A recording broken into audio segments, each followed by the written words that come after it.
Here we are finally, after a full day of technical chat. That was last time's.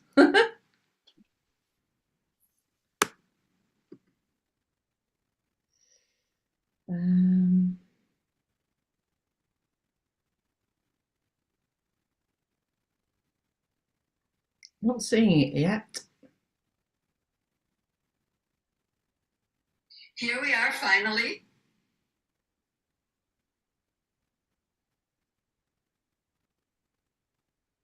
So we don't know whether we're live yet. No, I can't. No, I think we it's are. just the Yeah. main screen. I think. It's, as far as I can tell, we are. Oh no, we're on. We are. We are on. We'll be improving our technology over time. So we don't know whether we're live yet. So you'll need to turn that off. Yeah, no, I've turned it off. Yeah. Okay. Oh, hello, everyone. Welcome to everyone. Yes, thank you for watching. Thank you for being here. I know there was some confusion about time because London just changed time last night. And yes, we are very fortunate to have Pat Pearsall on in just a moment. But before we go there, I'd like to share something that I do. It's not quite a meditation, but it's almost like a meditation. It's, there's energy coming out of our fingertips and it goes out into the ethers.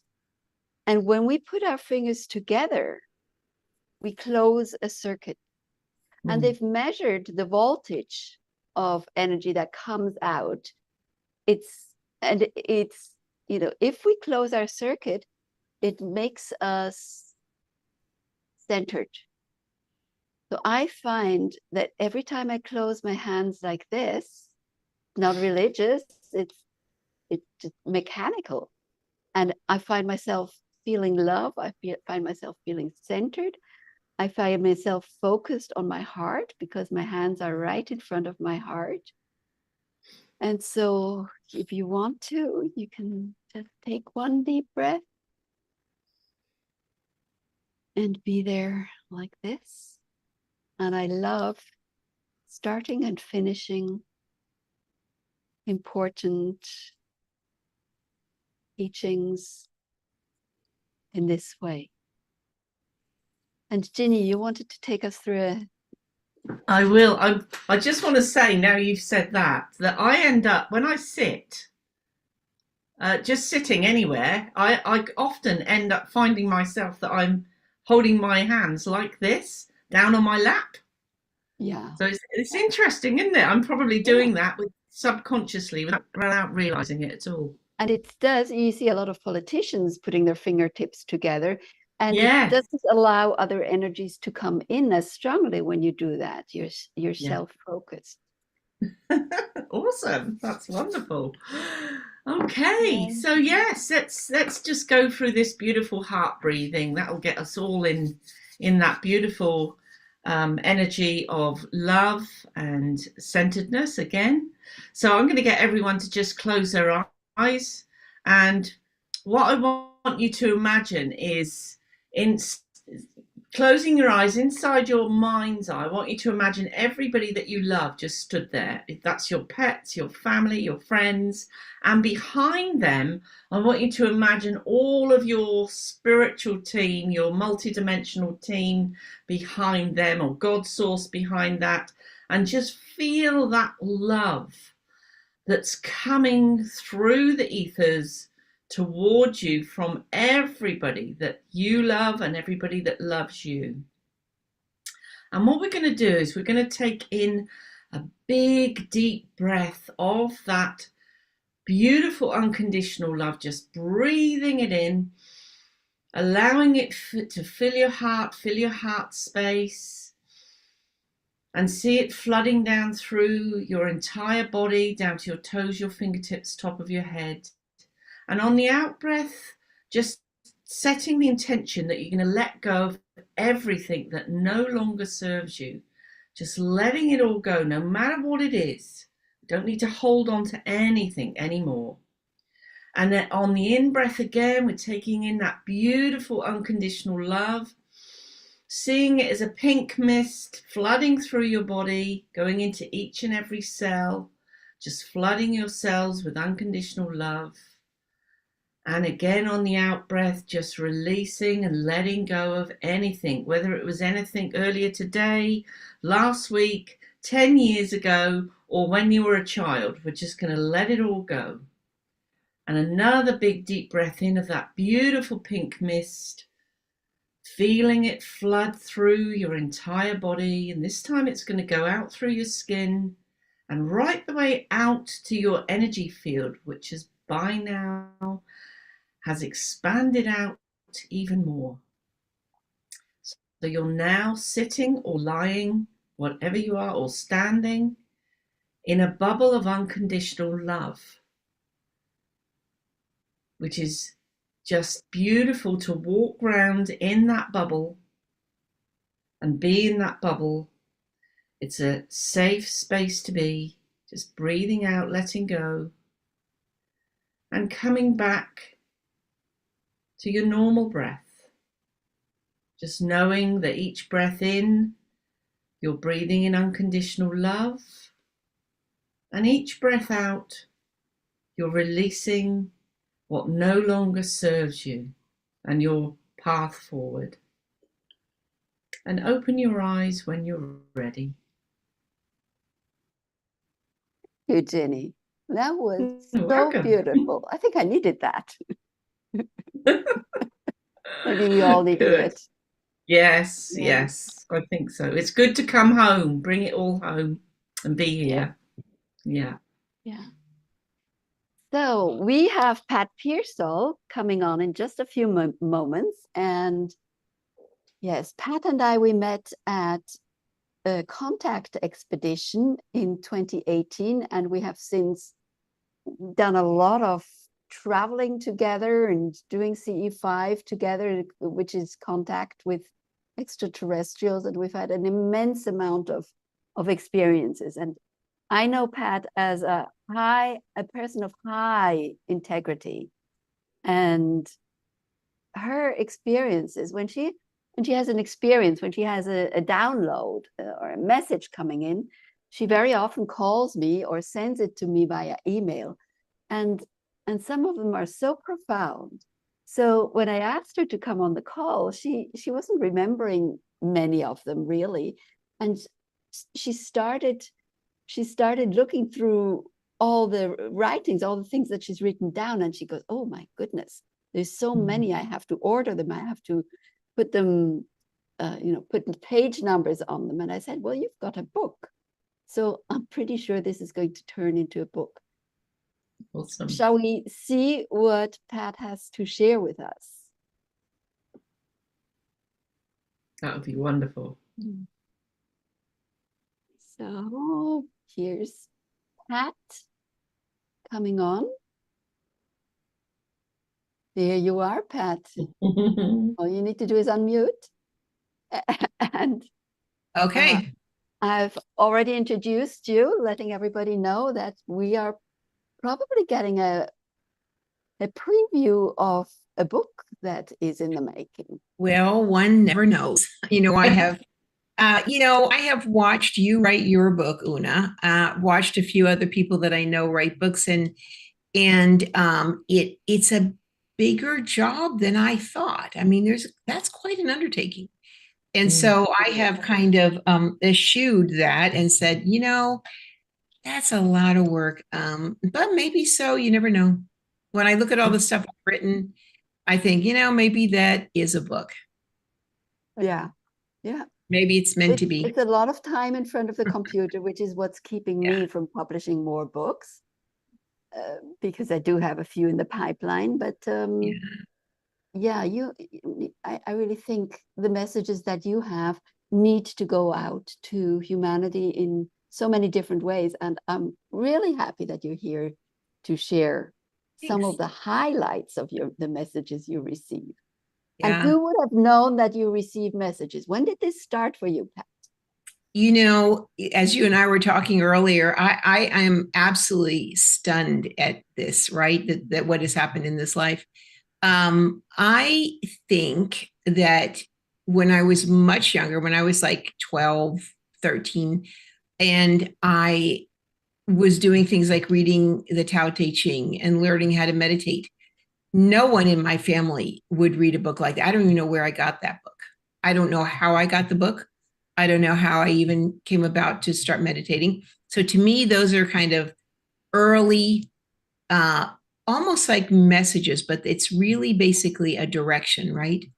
And you don't even know it is until much later. I was in my 40s before I really looked back and thought, what in the world? How did I ever get those books?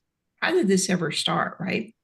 And then I was on a spiritual path, and then watched Unacknowledged of Dr. Greer's. And that began the whole huge, I will tell you the number of contact transmissions that began at that first CE5, where we met, if you'll remember, in Texas.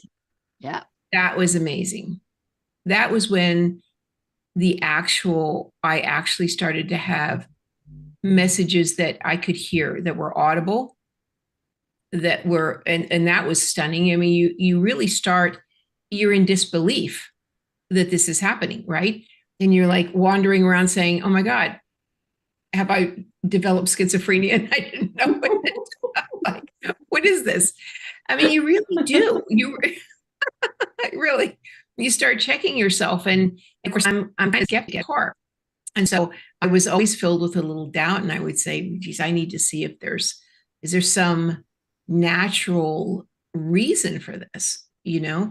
And that is when, during one of those times when something happened and I had a download or a message or a transmission or got taken somewhere, I remember saying, okay, now I need to see if I can explain this away in from something from the natural world. And this voice comes out and it says, your doubt is exhausting. And I said, I get it. You know, I started to laugh. I thought, it's exhausting me too. So there comes a moment when anybody's doing this work and you start receiving these things and you begin to see that there's a purpose to this, that you say, okay, now is the time maybe just to embrace it. And you know, that's such a lovely message. It. Your doubt is exhausting. It's not stop doubting. It's not telling you what to do. It's telling you what it feels like, which makes it much more alive. Yeah. I love that message. Your doubt is exhausting. Yeah. And you know, I have come to see that they have really quite the sense of humor. Now they have absolutely no compunction about correcting you if you have something wrong. And I can share a couple of those. I mean, the one in the kitchen, Oona, you and I had gone on the CE5 with Dr. Greer. We went to Enchanted Rock in Texas. Yes. And I came back from that trip, walking from it was the next morning. And of course, on that trip, on that CE5 for those 6 nights, all manner of things happened. Stuff I could not even wrap my head around. I saw the largest ship I'd ever seen in my entire life, right? And still to this day, it was the largest.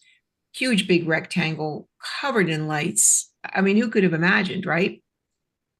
Hearing a voice, being given medicine so that I could stop coughing and go to sleep the last night there, all kinds of things. So when I got back from that next morning, walking into the kitchen, a voice comes out of nowhere, which really, these voice things started to really get my attention. Seriously. And it said, your life is about to change for forever. And I remember I absolutely stopped and thought, hold on, wait a minute.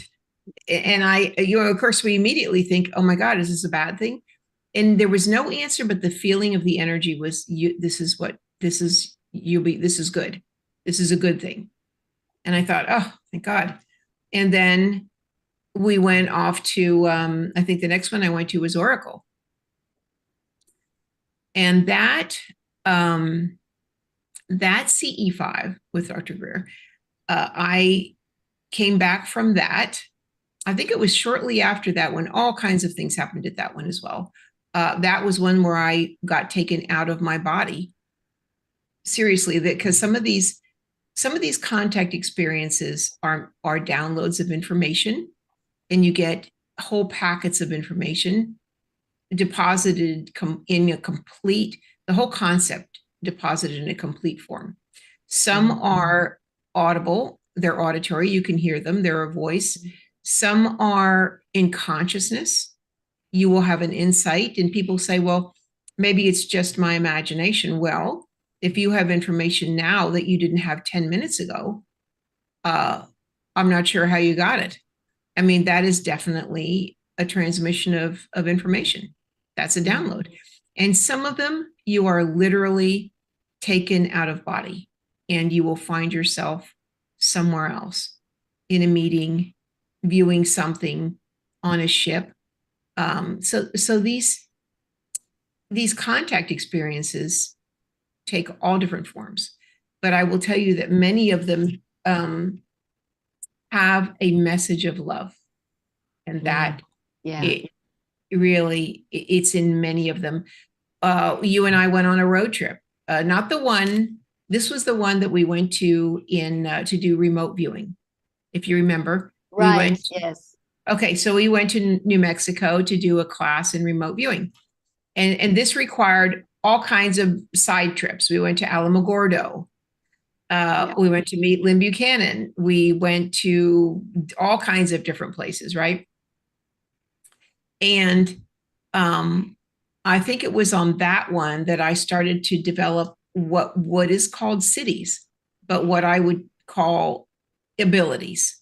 And these are abilities that begin to develop as you move into higher states of frequency. That is what determines cities. And I'm a big believer in the organic development of these. Everybody has some of these cities and abilities, right? Some of them are you don't have to have a very, very high frequency to have them. Everybody has had the thing happen where you think of someone and they call. So cities are the Sanskrit word, I believe, for special abilities, powers, and they can be exceptional, like levitation, or they can be hearing things that other people are thinking, and that's one of the things you had, the experiences you had on that trip. Oh, and that was overwhelming. Yes. And I think you've developed that. Haven't you had more and more? Oh, more and more and more and more and more. Where you can hear what other people are thinking. Yeah, it can be wonderful. It can be a little disconcerting. And it doesn't happen all the time. Thank God. Thank God. I'm sure everybody would be really happy about that. But on that trip, I mean, I was sitting in the car, you and I were in the car, and there was a car next to us with some other people that we knew. And all of a sudden I'm hearing the entire conversation. Wow. And I'm like, okay, hold on. We're in this car. The windows are closed. And I'm looking over at the car. I'm like, uh-oh, Houston, we have a problem here. What in the world is happening? Right. And it really so took me by surprise. I don't know if you remember that. Everybody else went into that Air and Space Museum, and I had to make up an excuse to just sit in the car for a minute. I said, everybody just go in. I'll come in a minute. I've got a call to make. I literally had to sit and get some composure back. Yeah, I remember that well. My face, I couldn't even keep it off my face. I was like, oh. Yeah. And haven't you had experiences now where you had confirmation that what you're hearing is correct? Oh, absolutely. I absolutely have. Absolutely. And after that, when I got back from that, I was in the kitchen at my home, and I thought, now, why in the world would I start to have these cities manifest, right? Why would this be happening? And I thought, I started meditating when I was about 12 or 13. And I thought it must be, and now did I meditate all those years? No. There were years in between there where, I was in my 20s moving around and doing things. And then when I was in my 30s and 40s, I had children. So there are many times in my life where I set aside my meditative practice, right? Because I was busy with other things. But I thought that since I was now meditating a lot and had been for a number of years, I thought that must be it. I'm meditating a lot. I've been meditating for a long time. So I'm beginning to develop these cities. And this voice comes into my kitchen so loud that I probably almost jumped, and it says, that is incorrect. I was like, I'm looking around the kitchen like, okay, what is happening? And it said, it is not the quantity of your meditation. It is the quality of your meditation. It is when you added love to your meditation that these began to develop. And they said, then it turned that transmission, which was audible, then became visual. And it showed me, this was like my right hand going up. And they said, this is adding love to a meditation. And my left hand going up, but lower. This is the development of cities. The more love you add, the more cities develop and up. It said, it should never be like this. This is imbalance, where people are developing cities or trying to develop cities without the frequency of love with it, right? Yeah. And they said, this is imbalance. And then they said, this is the physics of it. And they actually used that word, which really shocked me. I'm thinking, okay. And so that began, these kinds of transmissions that would be audible, then would be visual. I would be shown something. Sometimes it's an entire concept deposited in your brain, but that before this, I had been sitting out in the sun meditating. I did this for years. I would take a break, sit in the sun, and meditate. And I started thinking, well, I had read book after book after book about how to raise your, people would say, if you do this, this, and this, you will raise your frequency and you raise your vibration. But nowhere in the book did they tell you how to do it. I would finish the book and it would be nothing. I'm like, okay, you need to raise your frequency, but there's nothing in the book about how to do this. And so I would buy another book. So these books, were they suggesting that you meditate, but didn't tell you how to meditate? Is that well, it wasn't even about meditation. They would say, if you raise your frequency and raise your vibration, all these different things, this will do this in your life and that in your life, and things will change. And I remember thinking, I would get to the end of the book and I'm like, wait a minute, did I miss something in this book? They didn't tell you in there how to actually raise your frequency. So I would buy another book. It's like some of the, sorry, butting in, but it's like some of the books are about positive thinking and all of that stuff, and to create abundance, but they've forgotten the core thing, that if you do all those things and you add opening your heart up with it and the feeling that goes along with it, then you've got it. That's it. And so I read all these books and I spent all this money on books that had nothing in them. And I should just meditated. And so I remember sitting in meditation one day saying, well, that's that. I'm obviously not going to get this information. And I thought, it is either that this is the most closely guarded secret on the planet, or they have no idea how to do it at all. And I think it's, maybe they had an idea, but they just neglected to actually put it in the book, right? And as I'm sitting there having that thought, a voice comes into my living room and it says, fill your heart with love. And I sat there and I thought, that's all? And they said, that's it. And so, Pat, so many people don't know how to do that. Well, and yes. And then well, I sat there for a minute and I thought, oh my God, that's all I have to do, right? And I sat there and thought, how do you do that?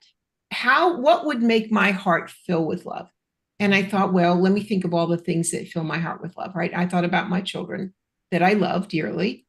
And I thought, well, the problem there is I love them dearly, except, and I do.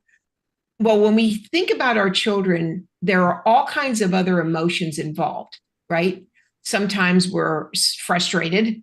If you've got young children, sometimes you're like, oh, really frustrated. Sometimes we're worried about our children, right? And so there are all kinds of other emotions involved in there that kind of it can muddy the waters of a very pure focus of that, right? And so I thought, well, I love my pets. I started to think about all the animals that I've had in my life, that I have now, but that I've had in the past as well. And the minute that I would think of each one of those animals, I could feel my heart just filling with love. And I thought, you know what? As I would go through and picture each one of them, and remember them and look at the ones that I had now, I could feel my heart just swelling with this feeling and emotion of love. And the voice said, you have just raised your vibration. Pat, And it's like, what about, I mean, I've looked after your animals. Yeah. What about when your dog chews up your windowsill? Well, that can be an issue. But when I'm sitting there thinking of them, somehow when you think of your pets, you don't remember, you don't think of those things, right? You just see their little face, and when they look at you and you have all this love for them. And, many years ago, when I started to read, there's a book called Your Soul's Plan or something like this.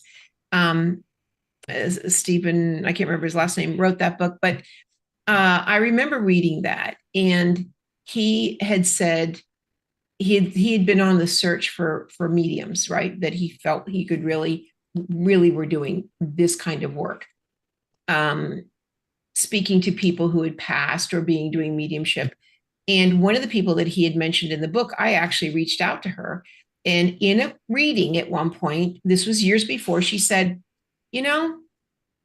I see you on the side of a mountain in a circle, teaching meditation and teaching people how to feel their heart, teaching meditation and using animals as part of this. And I said, okay, I think you've got this wrong. First of all, I make dresses for a living. That is what I do. I said, I do not teach meditation. I can't imagine sitting in a circle on the side of a mountain doing that. Cut to 3 years later, I am in Mount Shasta. I am with a Dr. Greer's group. We're in a circle. I'm teaching about meditation, and I'm telling them how they can use the love of animals to fill their hearts with love. I mean, you just can't even make this stuff up, right? It is how it works. And so, yeah, that love is such a huge component of this. And so when I had this whole message from them in the kitchen about, look, it was when you added love to your meditation that all of this started. And so it's a kind of a very innocent, pure love, right? It is. Yeah. It's very simple. When I started meditating in the sun, I would sit there and I thought, okay, now I'm going to fill my heart with love. I'm going to do what I learned to do, really fill my heart with love, raise my frequency, raise my vibration. And as I was sitting there, I thought, now that I have this whole heart full of love, it seems like I should do something with it, right? Instead of just sitting here, using it myself. And I thought, I'm going to radiate this. I'm going to start to radiate this out. And I thought, if I do north, then east, then south, then west, I could cover this whole area of the northern continent, right? And then I thought, if I'm doing that, then I should actually do it for the entire planet.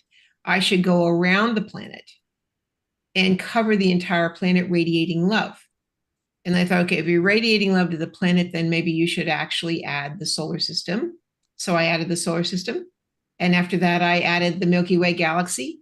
And after that, I added the Andromeda galaxy, and then further into the universe, just flying around out there, radiating the frequency of love.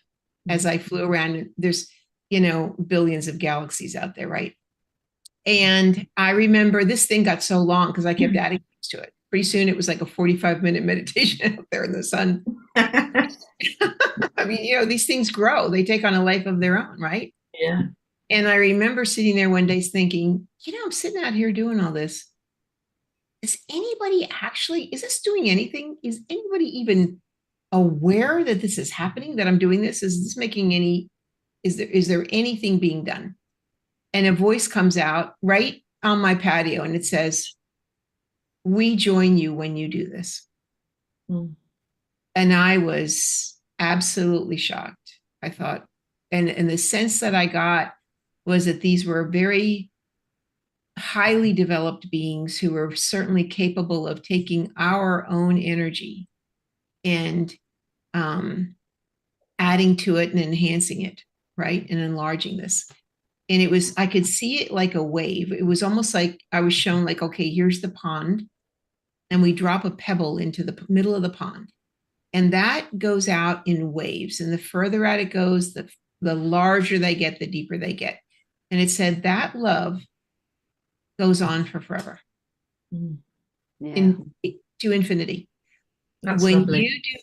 when you do this love, and because they're enhancing it, and it is my belief that whoever is doing this, if you're filling your heart with love and you're sending it out, I think you're getting help to enhance that. I mean, they're never going to miss a chance to get more love out there into the universe, because it is the single thing that changes everything. Yeah. Yeah. And we go back to the start where, filling your heart with love. We talked about the love part. Mm-hmm. I think Right. there are people who don't have a sense of where the heart is. You kind of know it's somewhere here. Right. But really a sense like I know where my fingers are. The same sense, the same knowingness of where my heart is. Yes, where your heart is. Almost every single one of these messages and transmissions has some aspect of it has to do with love. Every single one of them. Now, there are some that, there was one in Joshua Tree. And that one was a different type of a contact experiences. I woke up in the morning and I laid back down to meditate. And the minute that I did that, I found myself taken right out of body. Now, I didn't realize that I was out of body at first. And I'm in what is a meeting. And I'm listening to these beings speak to me. The night before, we had been out in Joshua Tree, and we had beings in the circle working on one of the attendees had hurt his knee. And I saw a light across the circle, and I thought, wow, what is that? Does someone have a light on over there? And he finally said, no, there's a being here that asked if I wanted some help with my knee. And there were beings in the circle. Well, everybody got excited. It's chaotic, right? Everybody's like, oh my God, there are beings here. And in this meeting with them the next morning, they said, we are happy that they were excited that we were there. Can you teach them that when we are there, that they can go into a meditation and fill their hearts with love and be calm? And they said, when it's chaotic, and they showed me the circle of people, they said, when it's chaotic, this is what the energy looks like. And it was very spiky up and down. They said, if they fill their hearts with love, this is what their energy will look like all the way around. It'll be very high. And they said, that is an energy that is safer for us to be there. And they said, can you share that? And I said, oh, absolutely. I will do that. And then they said, you need to explain to them how important love is. They need to understand that, like the Beatles song, and they said that, they actually said that, all you need is love. Love is all you need. And then they went on to explain that there was a person at this meeting that I had met the year before. She and I had shared a very odd thing in meditation where it had to do with our eyes and the focus of our eyes. And they said, we would like you to take that couple aside and tell them that we would like to ask them to help us with something. Take them aside because this group will have experience envy. I'd never heard that sound, never heard that phrase before. And they said, this is why we had you share, the two of you share the I event last year. Now, that also shows that time is so nonlinear when you're dealing with these kinds of transmissions. That I understood in that moment that, wait a minute, how did you know that a year later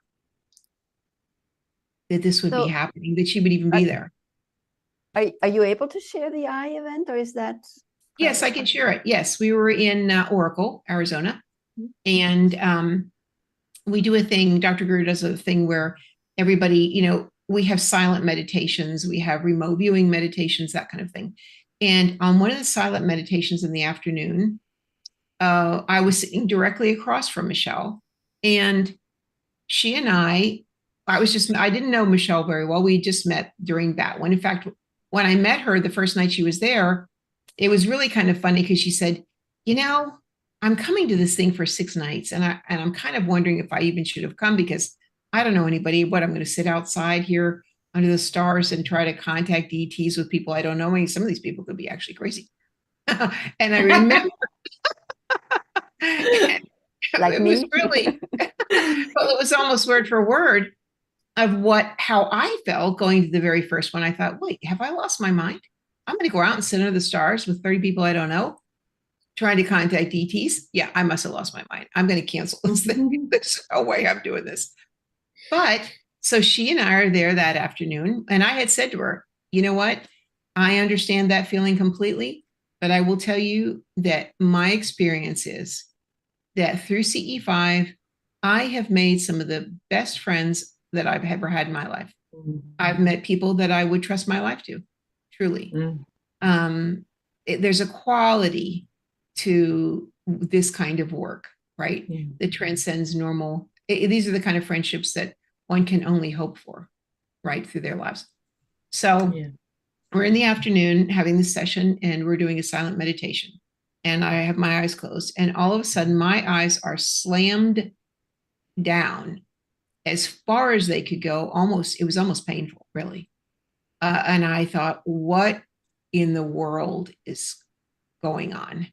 And I thought, okay, well, just most of the time okay, let's go with it and see what happens.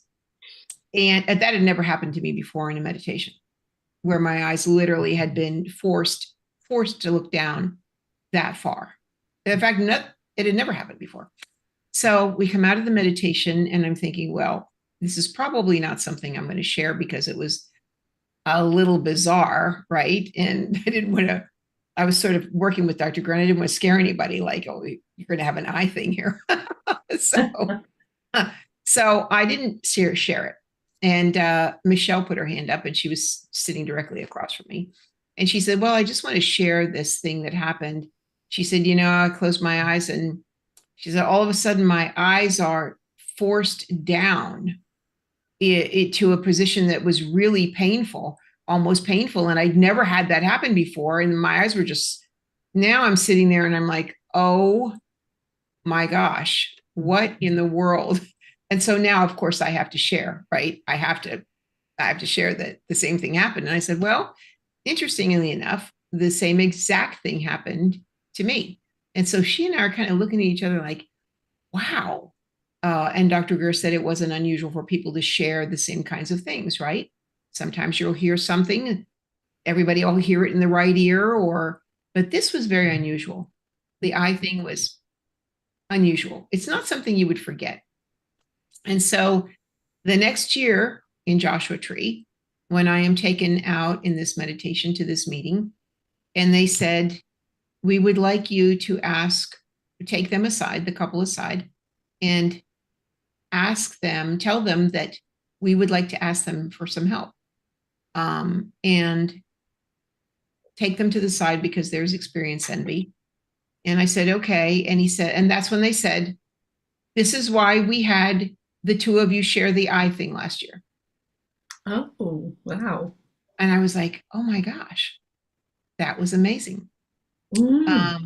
Yeah. And so Why they had us share that because a year later, they wanted me to take that couple aside, Michelle and her husband, Oh, Michelle and her husband. Okay. and say the ETs would like to ask you to do something for them at a later date. And for the husband to tell him that you will think they have forgotten you, but they will not. You will be asked eventually for help. And Yeah. all of that did come to pass. And so so Michelle and her husband needed to trust you and know that there's a connection. Right. Yeah. Mm. Yeah. I And understand. actually, when I brought this up in the group, I said, so we're going to have to step to the side and I will explain to you what happened in this, because I did share a lot of this in the meeting. I said, look, this is what they said. When they come into the group, please fill your heart with love and become calm, because this is an energy that is safer for them to come in. I mean, we can be unpredictable. Humans can be unpredictable in their fear, right? They can do all manner of things. Mm. So yeah, so that was really interesting. And when I was sharing that in the circle, and again, Michelle is right across the circle from me. She says, well, you know, Pat, this love thing, it's like the Beatles song, All You Need Is Love. Now, the ETs had just said this to me in that meeting. You need to explain to them how important love is, to fill your heart with love. It's like the Beatles song, All You Need Is Love. And here she's sitting across from me saying, it's like the Beatles song, you know, all you need is love. And I'm thinking, oh my God, it's like, holy cow, right?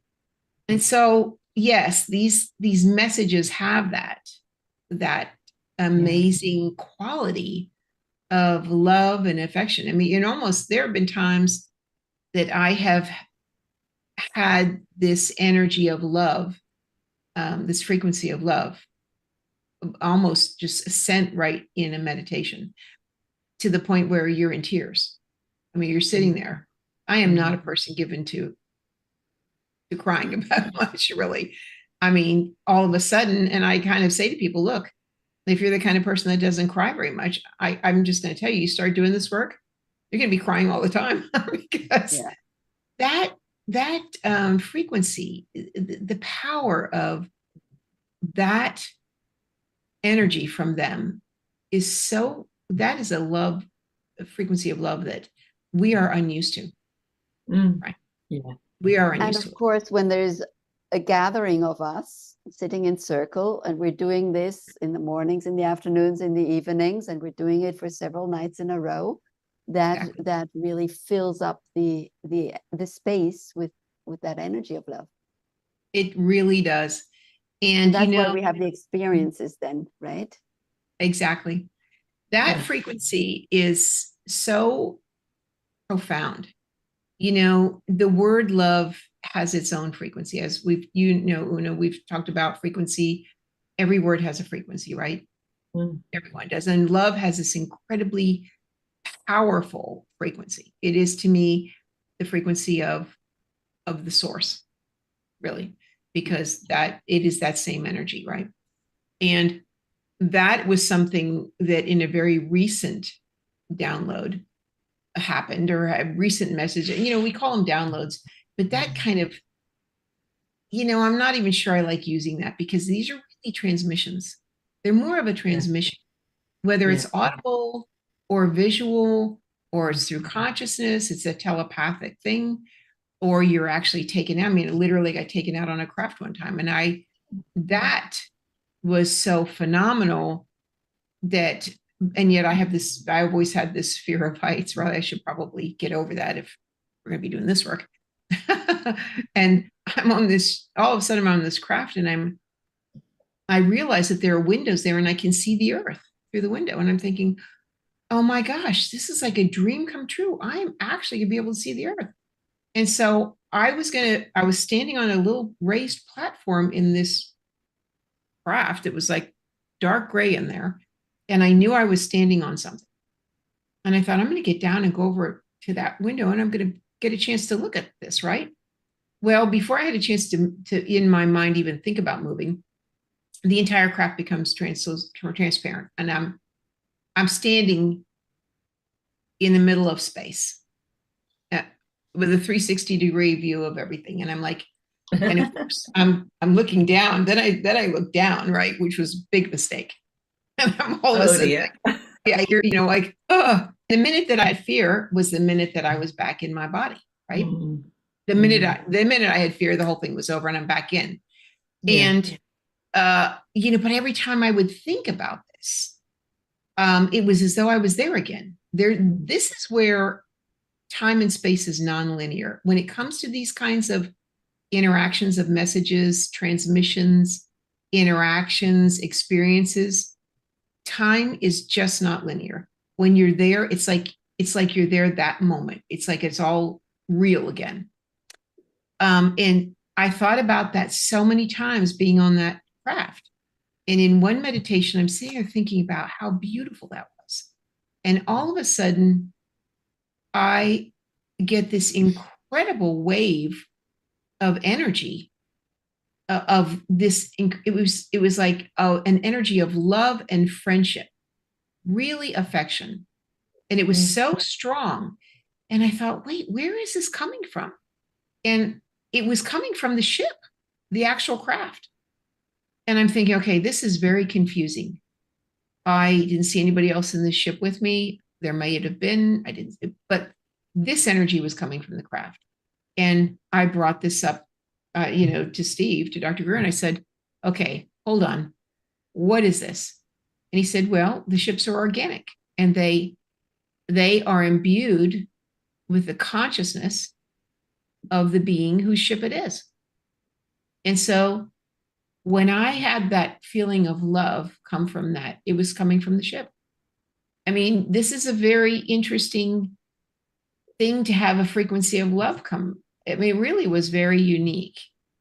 And it, in a way, I think it helps us to start to look at everything in terms of a frequency of love, whether it's a person, an animal, the craft that is conscious, a plant, the stars. I mean, everything is consciousness. Everything in the universe is consciousness, right? And so if you learn to develop love for everything, you will learn to develop love for literally everything in the universe, all creation. And that I think is the goal. Yeah. I think that's And the goal. would you say that this is love? We fill our hearts with love and it goes out. Mm-hmm. Is there also for you a sense of being in a bubble of love or love coming in? Oh, yeah. That's an interesting point, because I was sat there in meditation one day and I was reminded that, look, you can't always be sending. Sometimes you have to be receiving. It's very important. I spend a lot of time sending, right? Sitting in meditation, radiating love. And they said, when you are sending, you will not receive. Really, Oona, this is just like telepathy. When we practice that, you're either sending or you're receiving. You're not doing both. You can't do both at the same time, right? And so they was like a reminder, look, sending is good. Radiating love, it's wonderful. But you must also sit in meditation and receive, because this is when they can impart all kinds of knowledge to you. This is when you can receive love. You can receive information. I had a download on an airplane one time. Should I share that one, Oona? Let me just go into the sending and receiving. So I remember an incident in my life when I was talking to somebody and he was complaining about not receiving messages. Yeah. And I said, well, you have to turn the knob from sending to receiving. Exactly. And that really changed it for him. I do a similar thing when I'm about to do a healing on somebody. I get them to radiate love from their own heart to themselves in their own bubble, but then I also connect, because there's love in the field, and if you just connect to that love, again, it's all creation, And then you can see, well, I'm a seer, so I see like streams of codes coming down, like golden light coming down into the person to boost that love up. So yeah, it is important to receive and give. Definitely, we need topping up ourselves. It is so important. I mean, and I really didn't get that for a long time. I didn't. You know, did I sit in meditation quietly and get lots of stuff? Yeah, but I wasn't doing it intentionally. I wasn't actually, it wasn't with the intention of, okay, now I'm sitting quietly, I will receive, right? But that is the state in which you can have all kinds of information deposited. This is really the state in which you can learn a lot of things. Do I think that radiating love and filling your heart with love and doing what I consider goal-oriented meditations are important? I think they're very important. Forgiveness meditations, gratitude meditations, radiating love. Yeah, these things are incredibly important, but it's also important to receive. And, you know, it's, for many of us, it's a little harder for us to receive than it is for us to send, right? Yeah. You know, we get into the whole thing of like, okay, so I'm going to sit here and receive. You know, you have to then, it's sort of when I did forgiveness meditation. I spent a week going back into all the way back as far as I could remember, and thought of any time anyone had injured me in any way, thought, you know, action, word. And I thought, you know, and forgive them. And then I spent another whole week thinking, going all the way back into as far back as I could remember, anytime that I injured someone in action, word, thought that I could remember. And then I thought, okay, so the last thing I need to do is that I need to do a meditation where I go back as far as I can go, see all these things, and forgive myself. Yeah. That one was so difficult, I cannot tell you. You know, it's when we've opened our hearts up to receive that it's more difficult for us. But this is a very important thing to do. Very important, almost more important than forgiving others. Right. Yes. Yeah. Yeah. Because, you know, we are beloved beings. I mean, everyone is that within everyone is that beloved divine being that we are. And it's important to remember that. Yeah. Right? Absolutely. I just want to take a moment to recognize all the people who are here, who are sharing all their thoughts on love. And it's wonderful to see you, Lisa and Rob and Brian and Laureen, Veronica. Thank you for being here. And I love what you're sharing. Yes, Tenerife. Rob and I were in Tenerife. That was my very first CE5 experience. So thank you for being here. Yes, Pat. Yeah, you can see all these comments. I'm not able to see them, but I'm looking forward to reading them. Yeah, you know, it is really so heartwarming to me, the number of people who now are awakened to all this, right? And they're sharing their experiences, and they're doing this work of learning to meditate and doing the work of filling their heart with love. I mean, this is, you know, that path, being on this path of being awake and doing this work, you know, I kind of say that this is a very narrow, straight path, and it requires work. So all of this stuff that we're doing, it requires discipline, right? Yes. Starting a meditative practice requires discipline. Learning to fill your heart with love requires work. I mean, people actually have to be actively involved. Yes. And I love seeing that people are willing to do that. And it produces results, and it doesn't matter so much exactly which type of protocol you use, whether you're doing eating or you know, other practices and meditations, certain meditations. It's the results that come when you do it in sincerity. Yes. Yeah, I think that intent is the most important part of it. You know, what is your intent to do it? Because I do think that sometimes people have gotten kind of off kind of off the rails with saying, okay, well, I'm going to do this in order to get this, to get Yeah. this, or to get that. And that is an Yeah. intent that I'm not sure is really produces as good results. Yeah, Let's it's like put it saying that way. I'm doing plant medicine and Yeah. having results from that, but that's not the same. Right. It's And not that, organic. yeah, it should be more organic. You know my thoughts on that. I've shared it. I don't have what would to some people be a very popular position on this, but my position is that honestly, when it comes to some of those, psychedelics and plant medicines, it is really people are trying to expand their consciousness, but those things can result in a too rapid of an expansion of consciousness.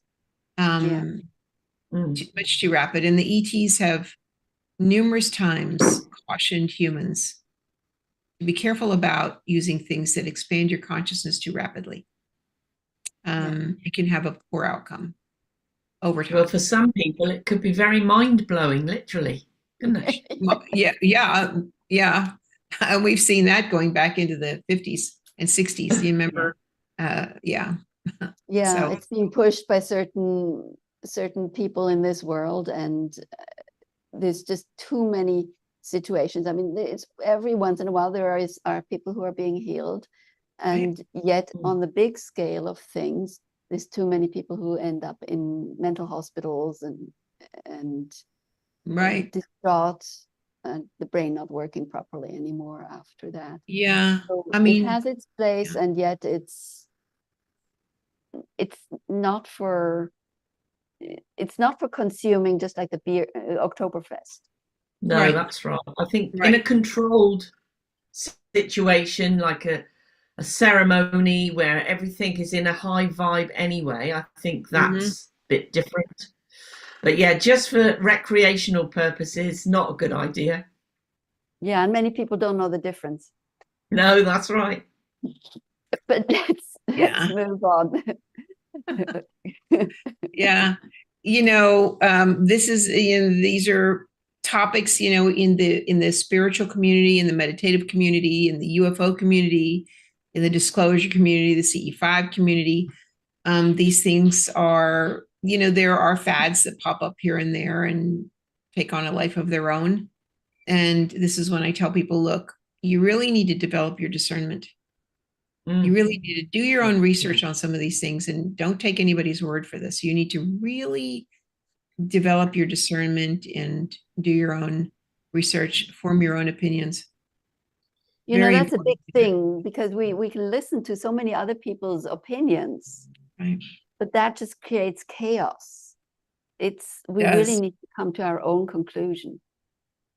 We do, and people often don't have the confidence in themselves, and they need to develop that, because really within them, when people don't understand that this idea of who they actually really are, right?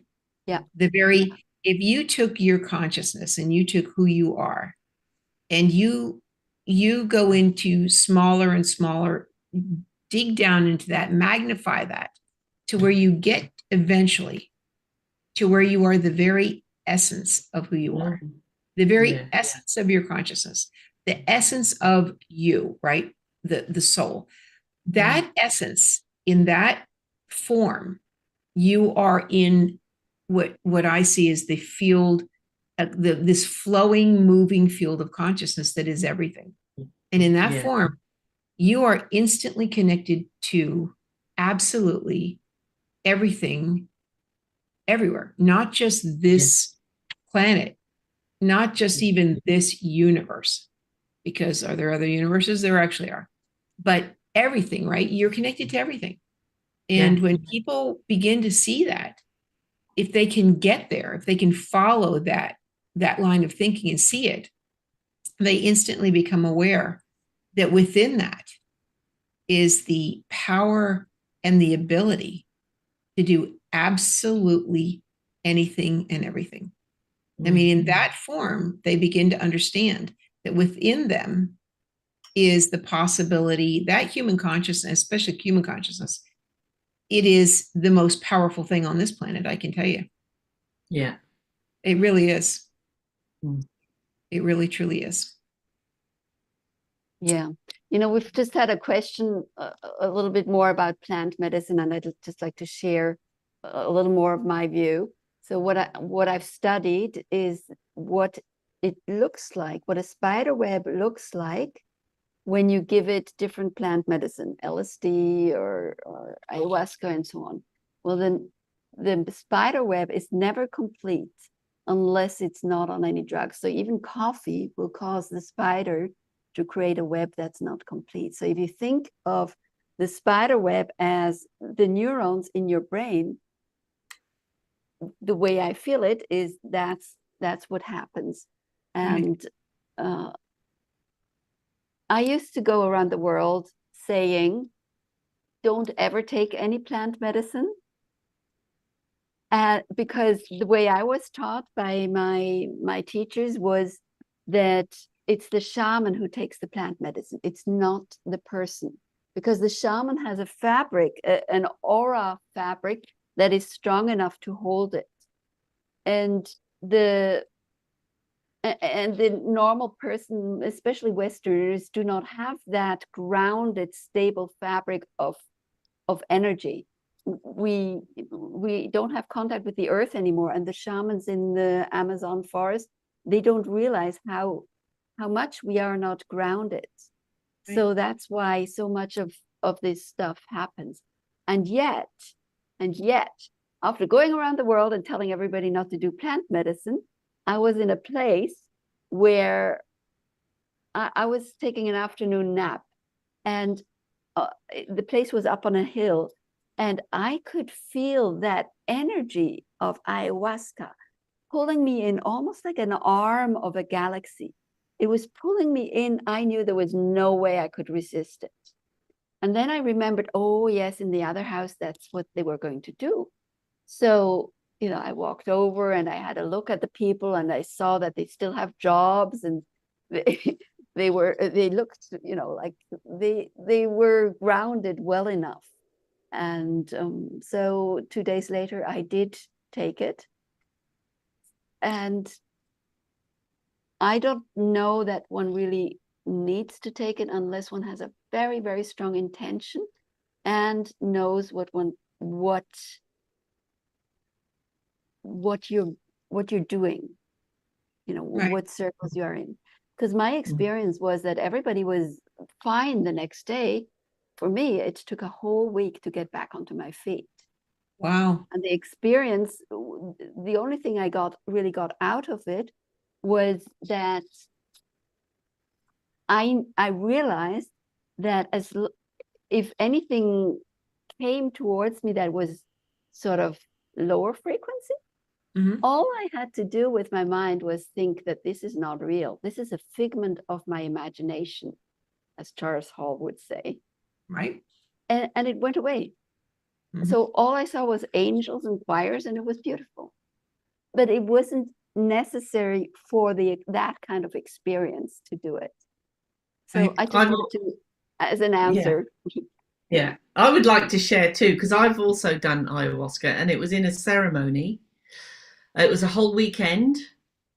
And there was a whole range of people there, from psychologists, doctors, all sorts of people that wanted to go and experience as well. And many people there had been there several times. And we did ceremonies of tobacco. So it was all different types of plant medicine, cannabis, ayahuasca. And we had 2 separate nights of doing these ceremonies there. And yeah, it was really interesting. The first night, I didn't really have an intention. I just wanted to experience whatever came. It's really weird, because I actually felt like my energy body was being pulled around my face, like my energy was being all shifted and moved all around me. But the second evening, I set an intention that I would like to meet some guides, 3 guides, if possible. And that's exactly what happened. I went in and I got all the psychedelic stuff, and it was like the psychedelic stuff was almost like a wall. And then through the wall in different places, things started to develop. And it was almost like, like one of those pictures that if you stare at it and let your eyes go soft, stare in the middle, and it's like a load of patterns. And then all of a sudden, once your eyes get it, it actually is a beautiful picture. Do you know what I mean? Yeah. Those, like kids, you get them in kids' books. It's like loads of patterns. You stare in the middle, and then eventually you see the whole picture. Yes. It was a bit like that. And I had 3 different guides come through, and one of them was an ET, I will say, which was wonderful. Yeah, but I just wanted to experience it. I don't need it. I just definitely don't feel I need it. It was an experience. And, we can get to that point without that. Once you develop yourself enough, you don't need that. You can do it yourself. Yeah. Which is what Pat has done, right? Pat, you've developed all these abilities. Yeah. It is. I think, there's a lot of times that we as humans, we tend to complicate things, right? We tend to make things far more complicated than they really are.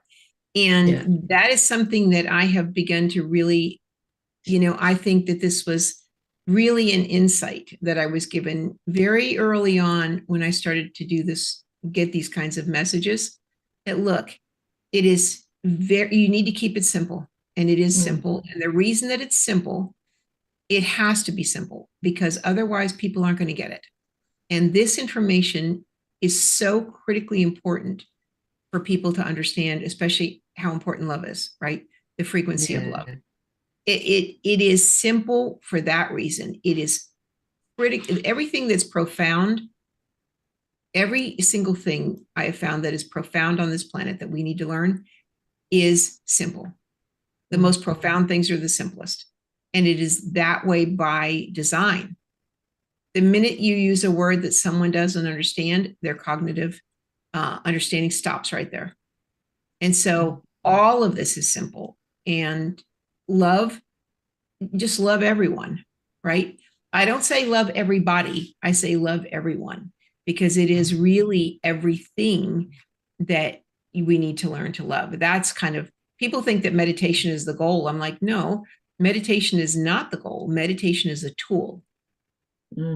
This to learn unconditional love of all life everywhere is actually the goal. And it is not something that most people will be able to affect in one lifetime. It can take who knows how many lifetimes, right? It takes a long time. Can you do it in one lifetime? You can. Are there yogis and gurus who have done that? Yes, probably. But this requires a great deal of work, but it's very simple. Fill your heart with love. Every time you fill your heart with love, you raise your frequency. My feeling is, and my opinion is, that every time you do that, it doesn't go down to where it was before. It does not. It always gets a little higher and a little higher and a little higher. And so to me, that's the goal, right? We meditate, and that's a tool. And I always, on the calls that I do, I talk about really have a toolbox that you can use, things that you can use to raise your frequency and to raise your consciousness. Things like meditate, have a meditative practice. Laughter. I mean, laughter is one of the highest frequencies, right? And laughter raises your frequency. It does. It raises your frequency. Music it's a frequency that can raise your own vibration and frequency. Classical music, there are some classical music that is just absolutely beautiful. You listen to it, your heart fills with love. You're almost in tears, right? So music, and it doesn't even have to be classical music. It can be something from the 60s, the 70s, the 80s, 90s. As long as if there are words in it, you must make absolutely sure that the words that are used have a high frequency. Because there's some music, as we all know, that doesn't have that. So music, going out into nature can raise your frequency. Just being out there with trees and nature, being in the mountains, looking at, rabbits, all kinds of stuff like that can raise your frequency. Anything, there's lots of tools that can be in your toolbox. So Pat, you and I, we talked about what we do when things are difficult in our lives. And one of the things I do is I've got a standard song that I sing when my frequency goes down. And I know that when we use our own voice, of course, it's even better than listening to canned music. The song is With a Smile and a Song. You have other techniques. Would you like to share them? Well, which ones are you talking about? Because I do have lots of techniques. Okay, I'm talking about the flame and the game. And the game. The baseball game. Oh, those are places. Okay, so, well, first of all, the flame. When I first started learning to meditate, and anybody on here who's ADD or ADHD will know exactly what I'm talking about. I spent a good deal of time being put in my room as a youngster. And so what I would do, that's when I really started meditating, right? And I used a flame. I pictured myself in a dark cave with a candle in front of me.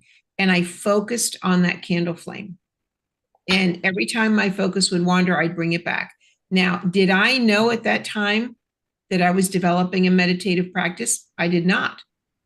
But this is what I did. And through the years, and I used that flame technique until I was in my 50s, really. That's what I used, was the technique of looking at a flame. And so to this day, if I'm in a difficult situation where there's something going on and I have to get calm like that, I will immediately see a flame in my mind's eye. And the minute I see it, my shoulders lower, my breathing slows. I am able to focus on that, and I literally am in a meditative state. It absolutely works, right? Now, the other game that you're talking about, this would be an avoidance technique, but if there's anybody on who's into psychology.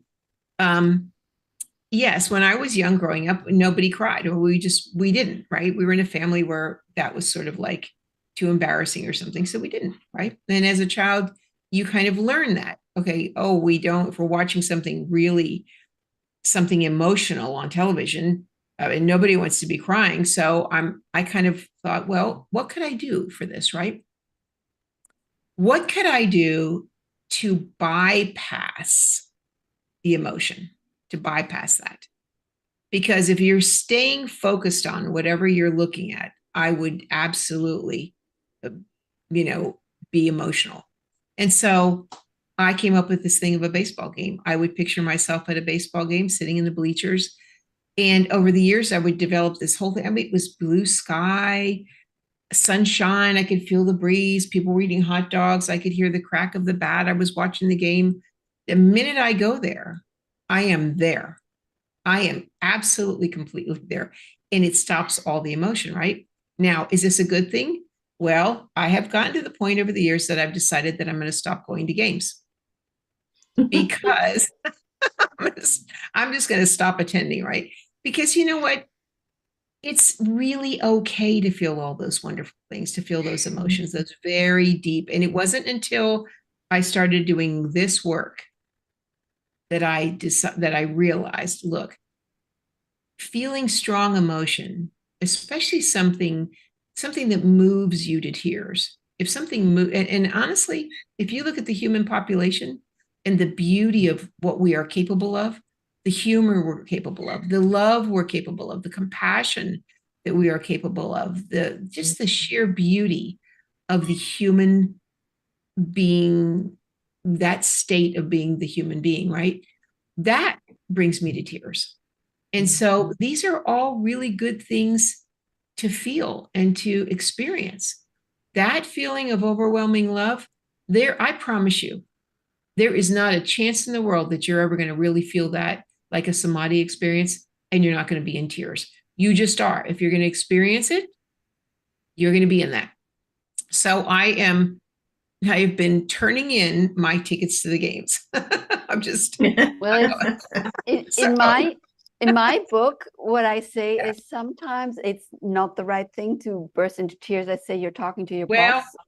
yes. And then what I do is I say, keep it for later. You've got to feel it. The body needs to feel the feelings, but Right. keep it for in the evening. Right. And when I lived in Colorado, I lived out there, it was east of the Colorado Springs. And my view was of just fields for as far as you can see. In fact, I said to somebody when I moved there, I said, moving here to Colorado, I thought I was going to be in the mountains and I would see mountains. I said, I look out here and I mean, honestly, this looks like Kansas out here. And the guy said, well, if you go 2 hours east, you'll be in Kansas. I said, oh, okay. So that explains it. So I'm out there one night and I try to meditate most nights. There are many nights I try to go out under the stars. Even here, I've moved to North Carolina. I love to go out at night and sit under the stars and we could call it CE5, but for me, it's meditation. It's connecting, sending out love everywhere, offering friendship. And I remember one night sitting in Colorado, it was cold, so I'm inside. I'm surrounded by my animals. I have 2 parrots, one of which just squawked, 2 dogs, 2 cats, I'm down to 1 cat at this point, but I was sitting there at night looking out this window, looking at the stars outside, and it was completely pitch black.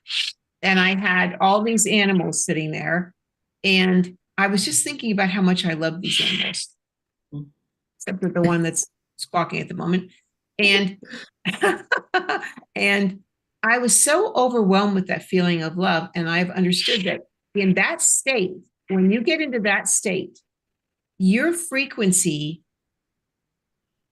gets very close to the frequency of creation, right? That creators, you get to the very, very far, far, far, far edges of that part of the universe that's out there. And because you become resonant with it. In that state of love, you've become resonant with that frequency of creation.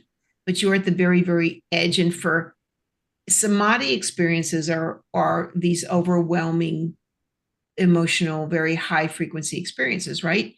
And I understood in that moment for a millisecond, and it was such a short period of time. It was like blinking and it was over. For that second, I touched the edge of that in that frequency of love. And it was as though I was allowed to see this. I was transported there. And in that millisecond, I saw all of creation. It was like I could see everything being created and the love that I thought, wow, it was so powerful that I could barely breathe. And I thought, that right there is the love that created everything. That's what that is, right? And it was so powerful. And I sat there sobbing, really. And I thought, you know what? That right there, I will spend the rest of my life trying to get back to that feeling right there. It was so, it changes you, I think, on a cellular level. It does. Yeah, definitely. It changes your life. It does, really. You know, and then you spend your rest of your time trying to get back there. It's really, it's such a beautiful thing. But it's what I've been constantly, I think that message has been given to mankind on this planet by every avatar that's ever been here, by every ascended master, by every head of every religion that's ever come here.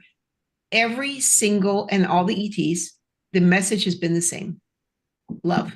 And Learn to love. everybody is likely to get these messages. You do a meditation, you do some kind of practice, and you'll get that message. You will. You get that experience. You will. And I think people get the wrong impression. They'll think that, oh, that person's special and they're special, so they can get that. I am absolutely no more special than anybody on this call or anybody in this world, right? I am not.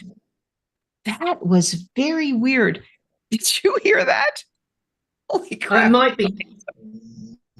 Anyway, but really, I'm not any more special than anyone, right? Because all you need to do is have the intention to do this work. It is possible for everyone. These things are open to everyone. If you're willing to meditate, you're willing to fill your heart with love, you know what? You can do, those famous words of Jesus Christ was like, all these things I can do, you can do and more. They are basically abilities, right? They are this filling of love. This is possible for everybody. These experiences of contact with ETs open to everybody. Yeah, and you didn't start having that all your life. No, it started at the first CE5, right? It's that stuff started at the first CE5. The interaction with ETs started with the first CE5. And did I find it to be unbelievable? Quite. And yet there it is. And that, one of the other reasons to raise your frequency is because it's easier for you to be in contact with them and to communicate with them. It's easier for you to receive information from them if you are doing this work. It really is. It really. And anybody can have contact with these beings. They're quite, I think, happy to have contact with human beings. That's why they're here. They're trying to help. They're here to try to, one of them came to me years ago and said, he said, in our civilization, we were just like you are now. He said, and we nearly destroyed our planet. We nearly destroyed our civilization by our own hand. And he said, we now are here trying to help you to not do that. We are doing what we can to help this civilization overcome this so that you don't destroy your planet and you do not destroy your civilization. He said, we have learned to change. And as he was saying this, I began to see this vision of what happened to his world and feel this overwhelming sadness and, horror of it. And it was really very moving. I mean, I was sitting there in tears thinking, oh my gosh. And he said, this is one of the reasons we're here, to help so that you don't go through that. And this is a message that comes to in many places because it is so important. Exactly. Individuals get it. Also, the school in Zimbabwe that had 2 spacecraft, or was it one land, the children got that message. Also, the Rama group, Sister Wells, he got that message. We have to be here on a mission, and this is one of the reasons why we're doing these calls, so that people, so that the message gets spread.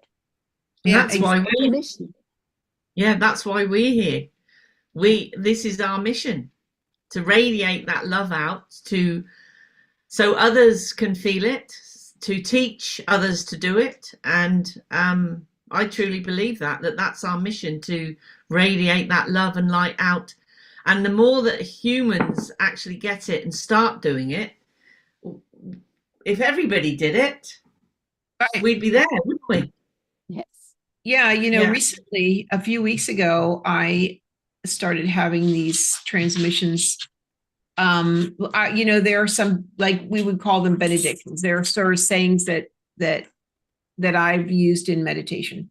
And as I was saying them and doing this radiating of love, a being came in and said, you are doing all of this, like saying, may the love of God, which passeth all understanding, keep your hearts and minds. And he said, you're thinking of humans when you do this. And I thought, I kind of am. He said, why are you not including all beings everywhere? Everybody, if you want to, he said, if you want to, as humans, as a human civilization, he said, if you want to join the life and the beings and the worlds out here in the cosmos, he said, you will have to change the way you think. He said, you will have to start including all life out here in your prayers, in radiating love. He said, because what you're doing is continuing separation and division when you only think of humans.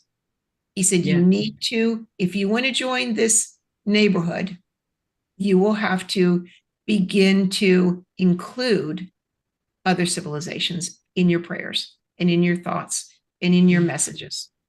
He said, and I will tell you that a few days later, I was doing another meditation kind of thing. And this voice comes in and says, did you include the ETs, other beings in that? And I was like, okay. He said, you must begin to think a different way. And I said, okay, I get it. I totally get it.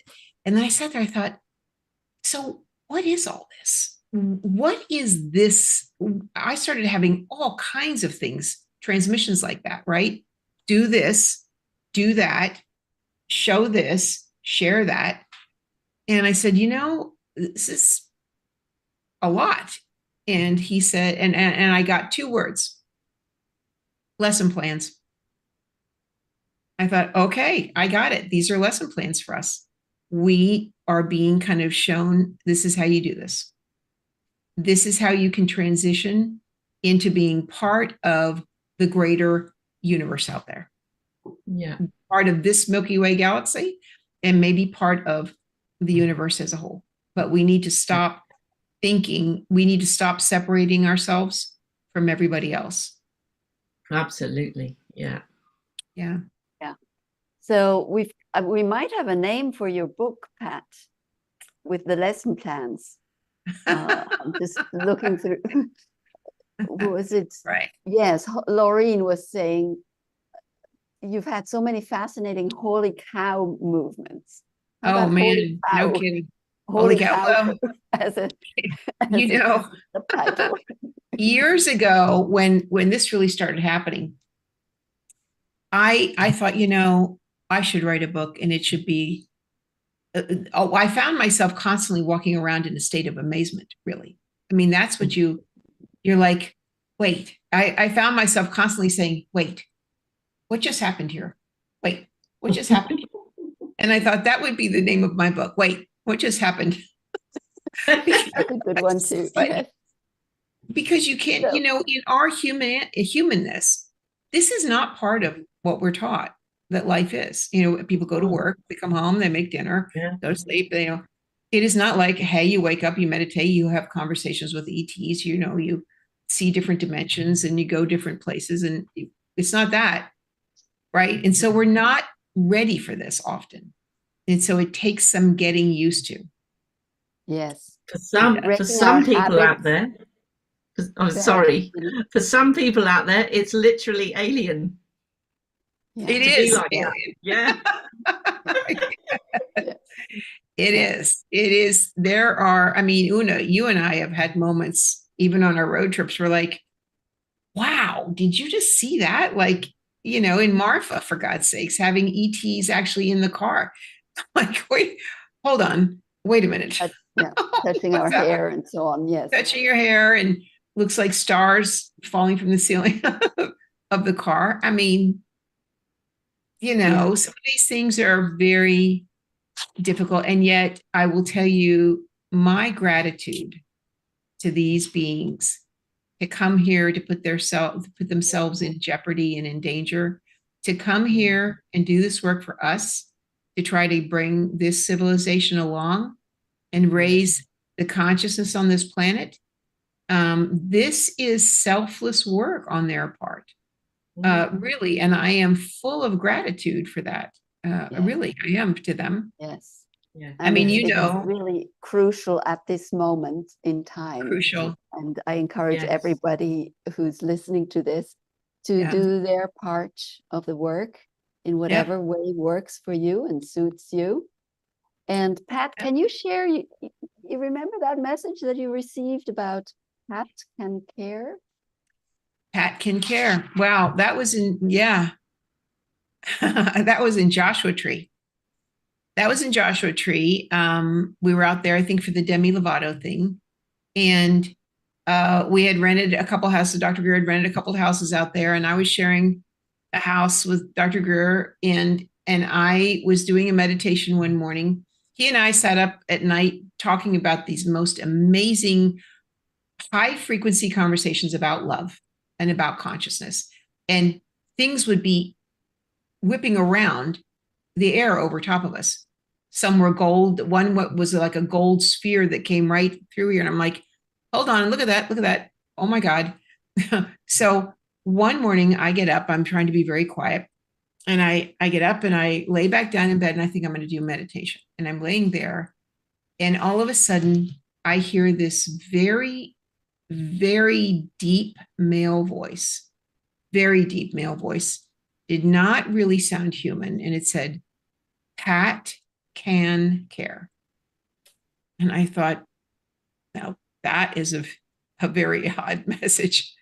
And the next thing I see is a woman, a female ET in front of me. It's almost like she's in a framed window and she's almost floating in front of me. And she had extremely long neck, dark hair, long hair, and she's just sort of floating there. And I'm looking at this thinking, oh my gosh, I hear this voice, I see her. And they began to explain to me that they are there in Joshua Tree. And Joshua Tree is very similar to their home planet, which is why they are there. And the hills that are in Joshua Tree, she shows me that they live partially underground and partially in some of these hills. And the heat, their planet is very hot, very dry, and it looks very much like Joshua Tree National Park. And I think she was showing me this because they can pick up on your frequency. They can tell if you actually care about all life, or do you just, care about, I don't know, bigger house, more money. Those things don't matter to them, right? This is unimportant stuff. And so being able to, they shared this with me where, how they live and who they are and what they look like. It was just absolutely very touching. And I think it's the intention, right? If we care enough to offer our goodwill and friendship to them, they will reciprocate. They're happy to reciprocate, they will. It's interesting, Oona, also a recent one of the battery, right? The cell. But let's go back to the care. Why do you think they said Pat can care? What was important there? I think because I do care about all life. I care about their safety. I care about our safety. I care about the work that they're doing here. The fact that they would actually come here and put themselves at jeopardy to help this civilization. I think we lose that. People don't think about that. The care, Pat can care. To me, it means more. It shows how important it is to care. Yes. Not everybody cares.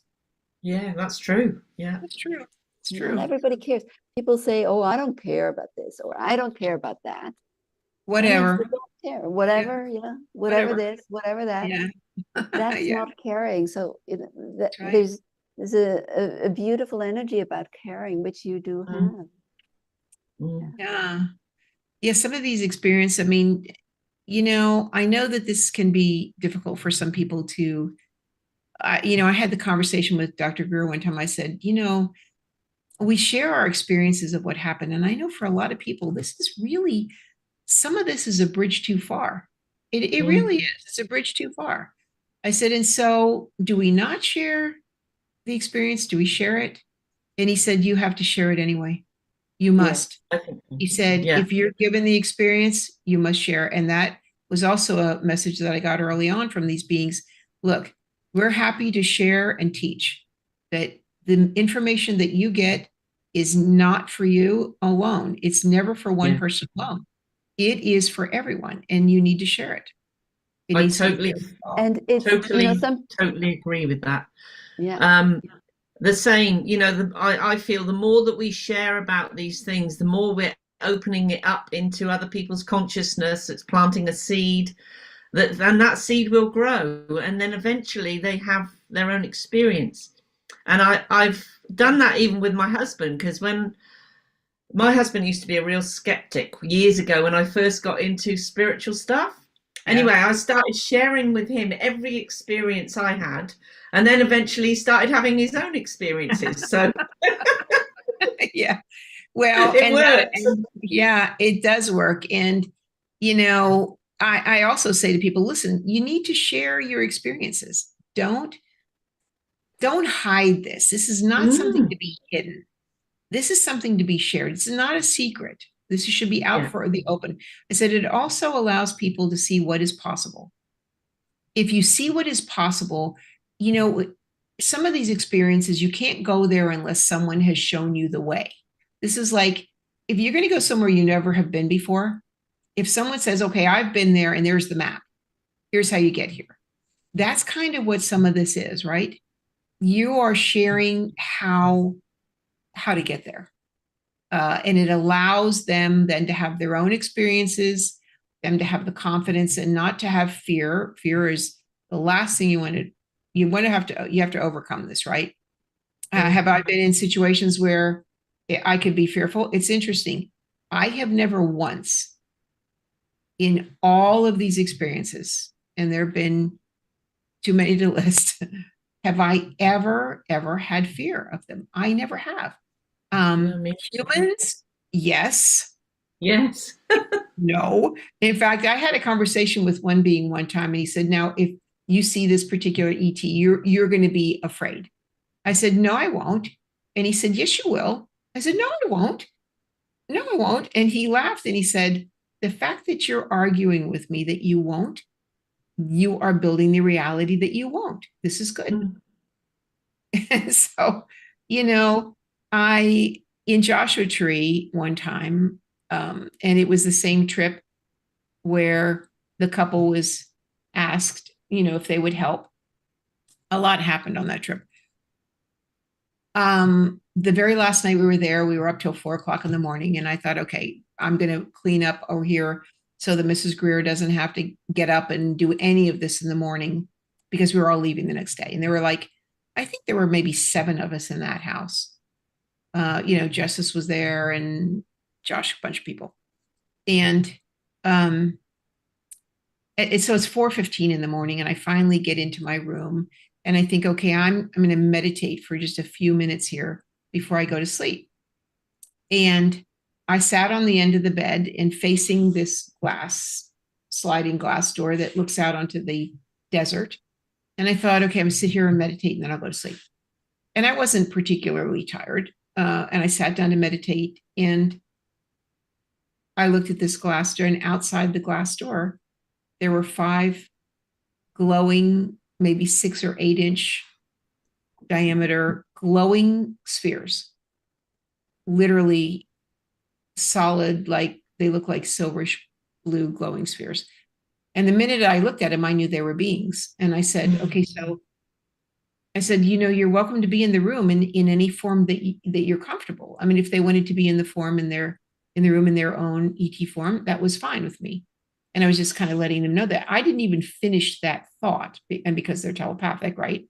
The minute I had the thought I was going to say it, the impulse they read. And that second, they were inside the room. No, they didn't open the door.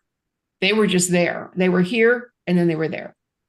And there were 5 of them hovering maybe 2 feet off the ground, and they were maybe 2 feet away. And I had no fear at all, not a bit of fear. And I thought, oh my gosh, I'm going to actually get to ask them questions. I may actually get to communicate with them. Right. The next second, I'm so tired, I can't keep my eyes open. And the next second, I'm waking up in the morning. Now, the few nights before, when we had the whole thing in the circle, the man hurt his knee. I was sitting there next to Dr. Greer, and I was watching this, and I thought, because I've had a bad knee since I was 15. And over the years, I'd had an operation. It had gotten worse and worse and worse. And as I was sitting there watching this whole thing go on across the circle, I just kind of had this thought, wow, wish they'd fix my knee. Now, I did not ask for them to fix my knee. It's just amusing that we would have, right? Please, I wish they'd fix my knee. Well, that's what they showed up to do. Wow. So Then you that woke next up the morning, next- I woke up the next morning and I was so upset with myself that I fell asleep. I thought, how could I do that? I have 5 beings in my room 2 feet from me, and I fall asleep. Are you kidding? What was I thinking? And then I got out of bed and I took a couple steps and I realized that my knee, which had gotten worse and worse and worse over the years, I could have walked, no pain. I'm thinking, wait a minute, what's going on here? And then I thought, oh my God, my knee was it 100% fixed? No, was it 90% fixed? You bet. And I thought, wow, they must not have had much time to work on this. And I found Dr. Greer. He had just woken up, and I said, you're not going to believe this, what happened? And I said, but I fell asleep. I mean, why did I not just take some time to talk? He said, Pat, do you not understand?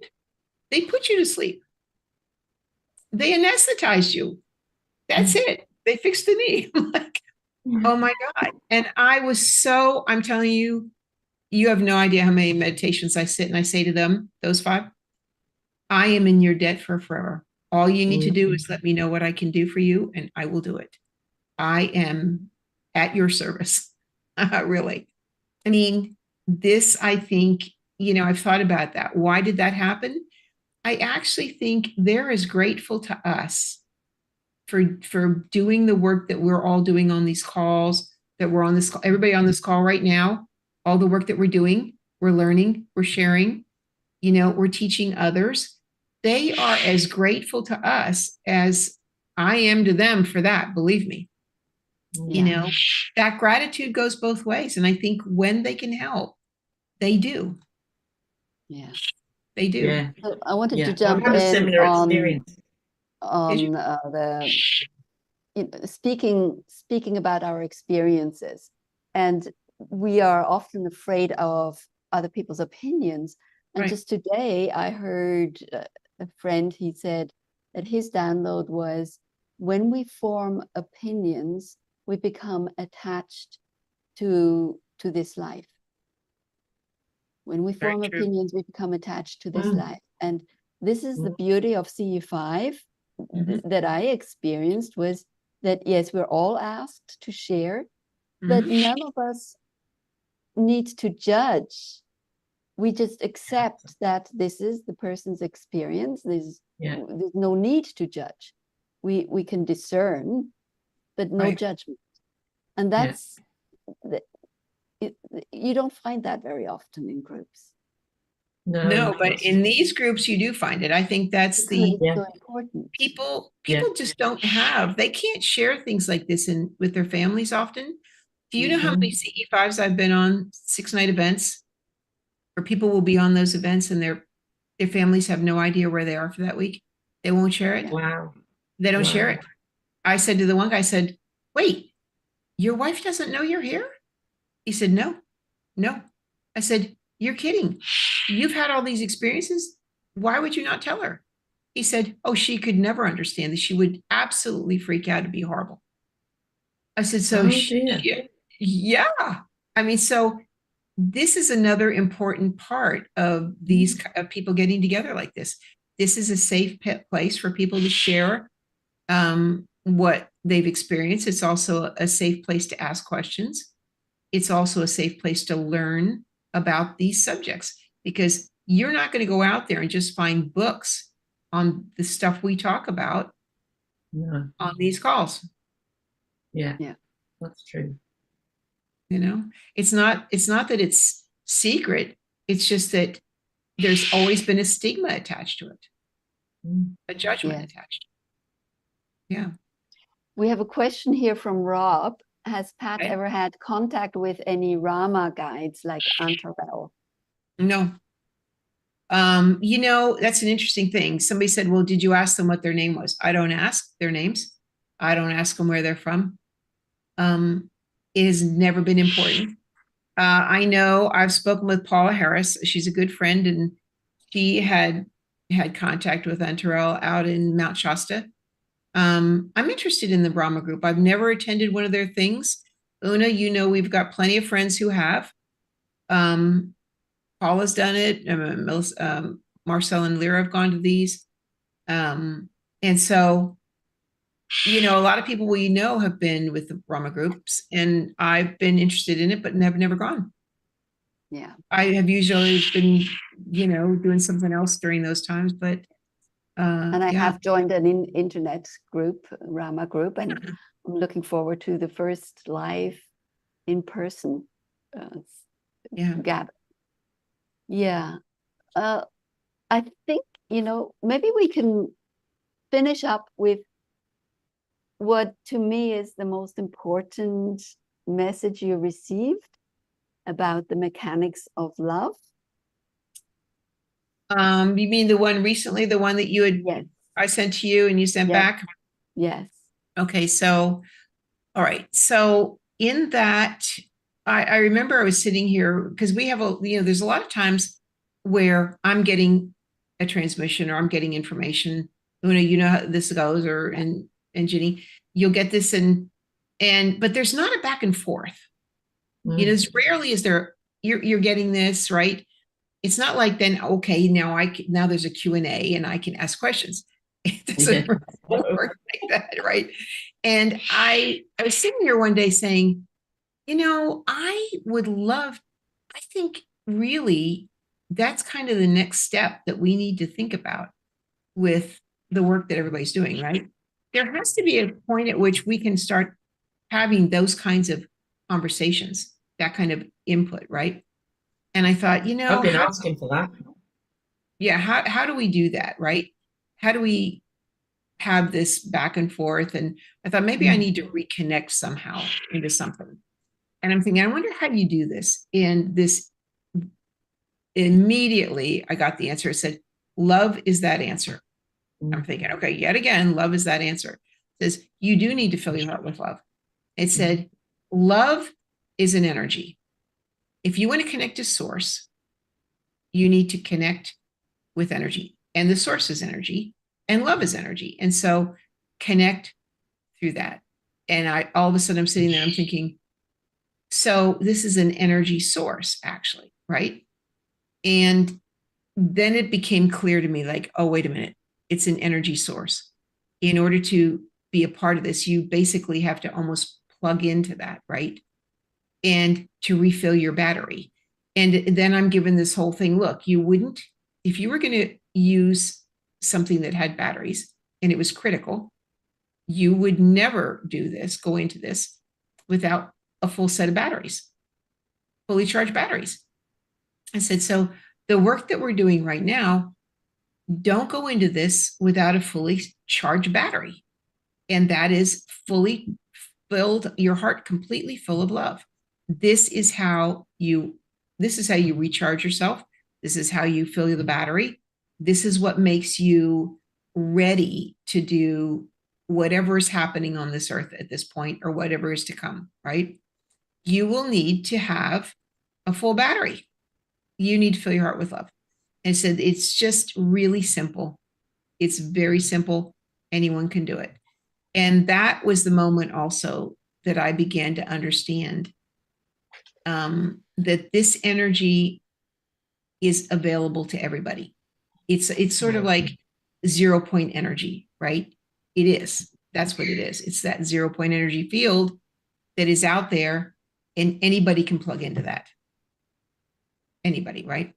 Yeah. And so it was just an absolutely beautiful message. And it's so clear that it's the same as And Yeah. it's exactly the same as electronics. And you can learn to do this with your heart. This is how you do it, with your consciousness, with your heart. Now, does that take some work on our part? It does.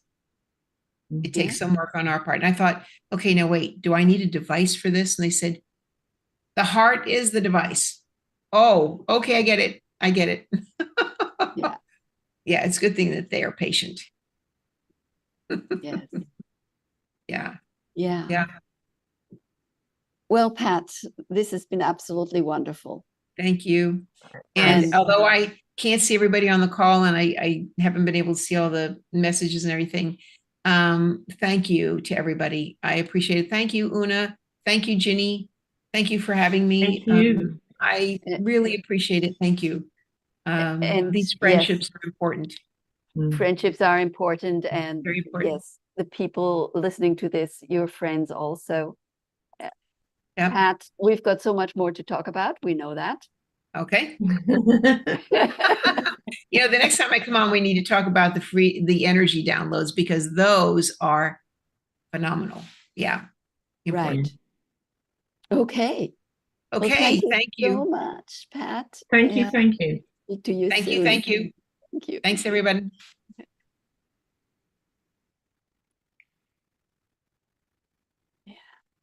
That was wonderful. Absolutely wonderful. Yes. Yeah. She's such a wonderful person. Yeah. Yeah. Lovely. Ginny, do you? I have pulled a card for everybody who's on the call. Yeah. And literally I've got let go. So interesting what we were talking about, you know, let go of all of that stuff and come back home to who you truly are. And on the card, it actually says, sometimes we cling to things even though it is obvious they no longer serve us. So again, the message is go with the flow. Don't hold on to things. And I think this is for us all, certainly for me as well. We don't need to hold on to things, and literally go with the flow of life, go with the flow of information, have your discernment, you know, but again, come back into the heart. Your heart will show you the way. Yeah. And so, yeah, let go of things. We're rapidly moving at the moment. Time is speeding up. Things are happening very, very quickly all around the world, including in our own worlds. And so it's allow that to go, and whatever unfolds as we go forward with an open heart. Because of course, you know, I was talking to Pat before we got on, and we both said there's no way either of us could have planned the kind of life we had.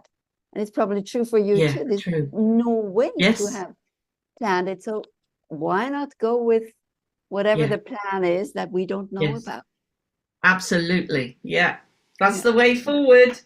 Yeah. We don't need to know. Just go with the flow. Yes. Yes. And watch what happens. Yes. Ginny, thank you so much.